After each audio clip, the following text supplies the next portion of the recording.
we're coming out of the gates with Tamra in therapy with the crocodile tears. And if I was her therapist, I would be naming that. Like, it doesn't feel like this is coming from a real place here. Let's get to what's really going on for you. The first session is the one that she told us about, where she was diagnosed with autism. And I think, to defend the therapist a tiny bit, I'm not sure how I feel about her yet. No, she sort of touched on the potential for being on the spectrum, but we are also talking about how trauma can look a lot like this. However, you then have Emily talking about her child's difficulties with ARFID and potentially having autism. Now, they get told your child may have autism. She says he needs to go through lengthy, detailed investigations, and we're going to go down this path, but it's going to be a big, long process. Brittany Cartwright said the same this past week.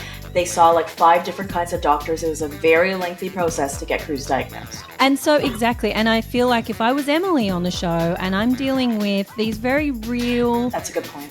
...issues with my own child, to have Tamra, who is really just like a class A TV villain, trying to pass off her bad behavior as potentially the same thing that my beautiful child is going through, that I'm heartbroken about, that I'm trying to process and deal with and take seriously and go step by step with, would be really, really upset by that. That's an excellent point. I never thought about that. And why don't we have Emily reacting at all?